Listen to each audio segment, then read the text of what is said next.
अस्सलामुअलैकुम, आप देख रहे हैं के न्यूज़ HD। मैं हूं हारिस अली शाह गिलानी। चलते हैं आज की अहम खबरों की तरफ। रुक करेंगे साहिवाल का, जहां से रिपोर्ट कर रहे हैं हमारे नुमाइंदे मियां अली रजा।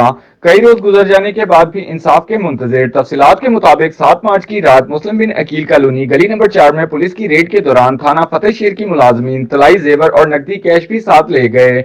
मुतासरा शख्स ने के न्यूज इंटरनेशनल से गुफ्तगू के दौरान बताया कि मेरा भतीजा पतंग फरोख्त करता है और 12 दफा इसको रोका मगर वो बाज नहीं आया। इसी सिलसिले में पुलिस ने मेरे घर पर रेड की।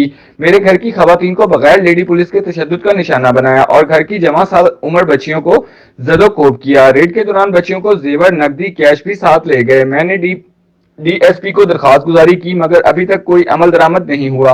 मेरी चीफ जस्टिस ऑफ पाकिस्तान, वजीर आजम पाकिस्तान, वजीर आला पंजाब, RPO साहिवाल, DPO साहिवाल से गुजारिश है कि मुझे इंसाफ फराहम किया जाए।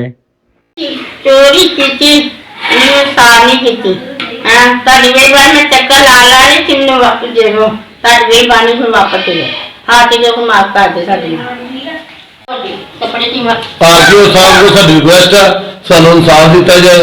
तेरे इंसाफ नहीं मिल रहा, चक्कर ला के थक गए ने। दरखास्त दी हुई है 5 दिन हो गए DSP साहब को, कोई सुनवाई नहीं हो रही।